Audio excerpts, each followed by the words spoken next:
If you're new to lawn care, then you might not know what product to buy and what product to apply to your lawn. So stick around and I'm going to share my top tip on how to get that nice, healthy green lawn this year. Don't apply a product to your lawn just because you want to apply a product to your lawn. Now, there's a lot of marketing out there, there's a lot of products out there. Some of them are really good, but they're only good for your lawn if your lawn needs them. Now, if your lawn doesn't need a product and you apply it to it, it might not do any harm, but it very well could do it a lot of harm as well. So just bear that in mind and only apply a product to your lawn when it's actually needed. The first product you may apply to your lawn that one you consider is a fertilizer. Now, there are fertilizers out there that have various nutrients in them that are going to help your lawn, be nitrogen, phosphorus, potassium. So let's just say you've got a lawn that's high in potassium already, and you get a fertilizer that's high in potassium as well, maybe a little bit of nitrogen and no phosphorus, and you put that on your lawn. It's not going to do your lawn any harm, but it could actually. But your lawn doesn't need any more potassium, and you've just essentially wasted your money. Now, I like to do a soil test so I know what my lawn needs. Now, if you've not done a soil test, you don't know this, but if you do a soil test, you can tailor what you get and what fertilizer you buy for your lawn, so you save yourself money, you save yourself time, and you're going to have a much healthier lawn because you're applying products or fertilizers to help it grow and thrive that it needs, and not just applying something because you think is what it needs. Now, if you've got a nice healthy lawn that didn't have a lot of weeds last year, skip the pre-emergent. You don't need to apply a pre-emergent.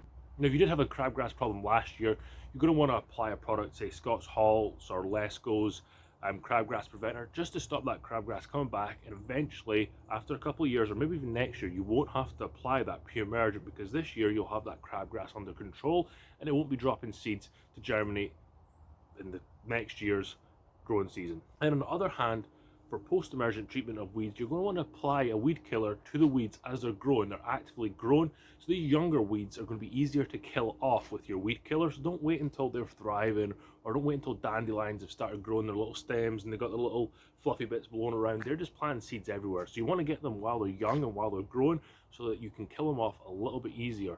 If you're having trouble killing off your weeds with a common weed killer, go and get some vinegar, or go get some Harris 30% vinegar. It'll annihilate them. It'll also kill a little bit of the lawn close by, but it's early enough in the spring you can do a little bit of spot seeding. You'll be fine. And for the summer you'll have a nice dandelion-free lawn, because nobody wants to be mowing dandelions. Well, if you don't have any weeds on your lawn, don't apply a weed killer. You don't need to apply a weed killer to a lawn that's got no weeds. That's just a waste of product, and you're just dumping potentially harmful products onto your lawn for the sake of it. It's not doing anything, that you're not getting any good out of it. If you are looking at getting a pre-emergent or weed killer, make sure you do your own research and research how much you can apply, at what rates, how often you can apply it, to make sure that you don't over apply it to your lawn. And if you do under apply it, you're just not going to get the benefits. So make sure you get your application rate correct, whether you're spreading it or spraying it.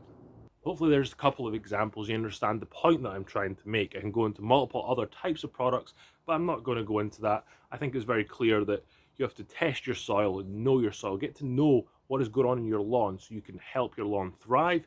Just going out there and throwing a product down that you bought at the store because you were at Home Depot and you think, yeah, I need to put that on my lawn, is not the way to do it. Get out there, get the soil test done. Go out there and look at your lawn, see what your lawn is doing, and then act from there. You'll save yourself money, you'll save yourself time, and you will get a green lawn because you're giving your lawn exactly what it needs.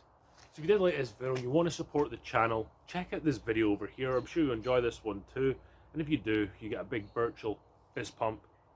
And until next time, thank you very much for watching.